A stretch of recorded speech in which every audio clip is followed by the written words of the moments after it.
So your spine actually has 6 movements, and if you can actually follow a simple daily format like this, then what will happen is that you will feel that your joints are naturally lubricated and you will feel tremendously energized the whole day.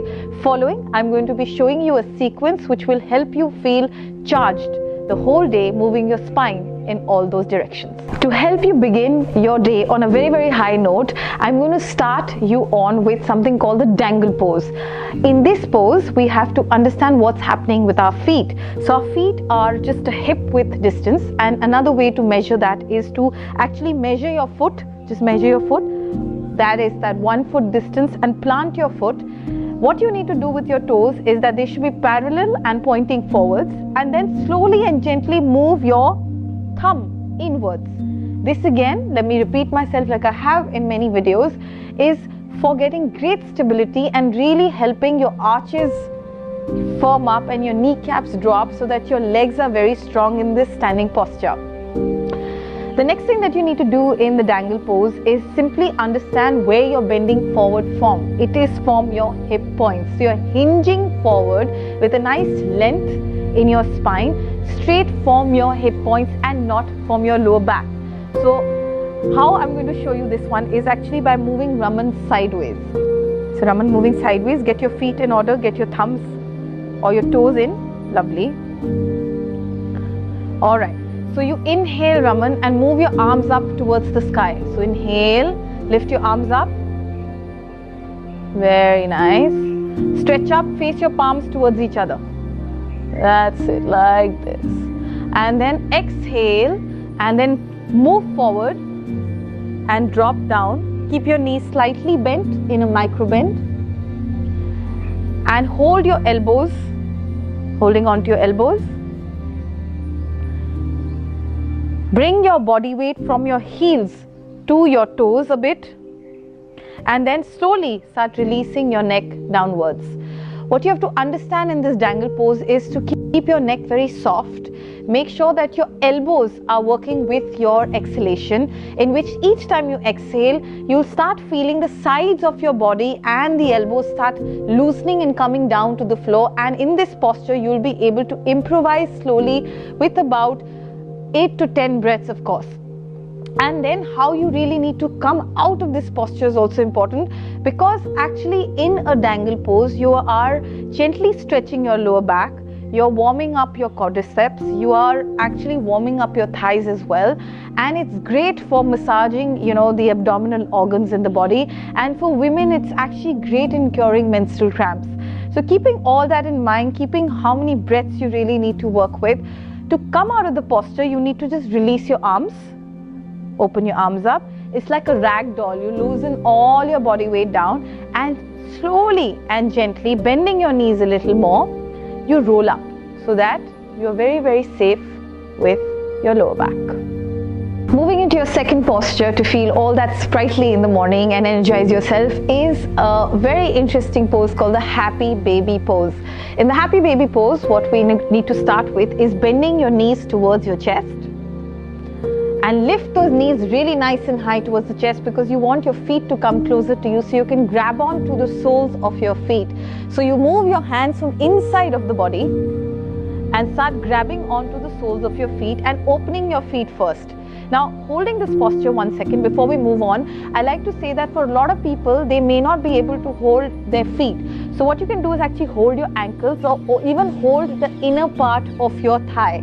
If none of this is working, then you can use a towel or a belt around your feet as well to get that length. And if that doesn't work for you, then you can actually go against a wall and push your feet against the wall and open it up very easily and comfortably. For now, we're going to do it without any of these props. Once you get hold of your feet or your ankles or your thighs, be comfortable. We're going to now open our feet very generously and widely.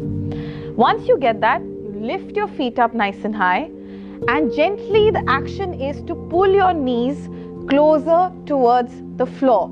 Now, what is that doing actually? That is a great hip opener, and when you're opening your hip, you're opening your pelvis. It's for women, let me tell you especially, you're working so much with the Muladhara chakra, you're working so much with helping massage those that uterus, the ovaries.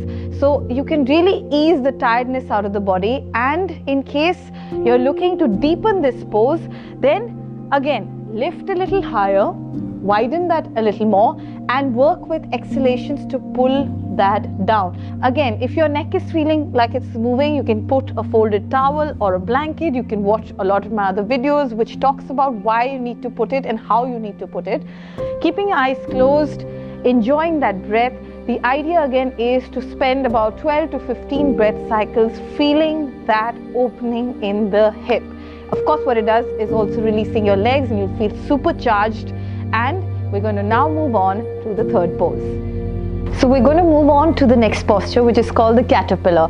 The caterpillar is such a calming, soothing posture, and it also replenishes the energy in the body. Now in the caterpillar, which decompresses the spine and massages the abdominal organs, we also have to be very, very careful about something. If you have any back pain or any sciatica problem, this particular posture can actually aggravate the condition. Now why? Because in any regular session, what you're going to be doing is actually sitting like this, where your posture is hunched, lifting your arms up, lift your arms up, Raman, and then slowly trying to attempt to reach your toes. So let's go. And while she's doing that, she's going to actually get stuck because the hamstring is tight, there's pain in the lower back, and nothing is allowing her to really come in front. Now, coming back, thank you. Coming back, I'm going to show you a therapeutic version for this. The most important part in any forward fold, which is a version of Paschimottanasana, is to actually sit on a height. Now what that will do is form a hunched posture. She will be able to sit up straight, and her pelvis will tilt and slope in the right way to get the right leverage to actually bend forward. And you can see that when she does that. So from this step, now just go and sit back on the height that I've created. You can use 2 folded blankets, 2 folded towels. Always keep that handy actually. It doesn't even matter if you're a beginner or not a beginner. It's just something that is very, very balming and extremely therapeutic. Now once you sit on the edge of these blankets, press down from your upper thighs, activate your legs, pull in your toes, see if your knees are feeling closer to the ground now. And from here, now sitting up tall, she's got a length in the spine. So from here, the height has been able to get her into a better posture. Always begin an asana with the right alignment, which is what we are doing here. For most of us, this will be a problem. After we do that, again, because she is going to feel a little bit of a stretch and a tug, I'm going to be giving her a bolster or a pillow for you and a brick. And if you don't have that, you can use again 1 or 2 more folded towels for the height. Now, Raman, inhale, exhale, and then slowly coming down. If you want, you can lift your arms up. All right. And coming down, holding on. If you can't hold on to your feet, then hold on to any part of that bolster. Keep your back round. Don't stretch the upper back or the neck. Keep it very soft. This is not about more pain, more gain kind of a thing. Asanas are to be also used to relax in the posture and still get that deep stretch in the hamstring and the compression, decompression in the spine. It's still achieving that, but keeping in mind her particular threshold. So customize every asana as you go along, and specifically this one like the caterpillar or the Paschimottanasana. Once you're doing that, again, breathe in, and this head falling on the brick is extremely calming because your mind and the thoughts start slowing down. Exhale and pull your navel into the body. Spend about good 3 minutes in the posture where you're focusing on the exhalation, coordinating it with pulling the navel into the body so your body can move forward even more. And the trick of coming out of this posture is not to jerk yourself out of it. Once again, walk your palms back and roll out of the posture very, very gently. And let's try the last pose to feel like you have a particularly very energetic day. The last pose to this sequence of the Morning Energizer is a variation of the lying supine twist. It is really my favorite because it is an intensely therapeutic pose which massages all the internal organs and squeezes them nicely. Also, it does send a lot of good energy flow into the third chakra, which honors yourself and your personal strength. For this, we're going to have Raman bend her knees and her legs and place her feet very, very gently onto the mat. So come on, bending your knees. And from here, so after bending her knees, I'm going to ask her to cross her left leg over her right leg in something called the eagle legs. So Raman, let's cross the legs. Very nice. And then open your arms out nicely and press your palms onto the floor.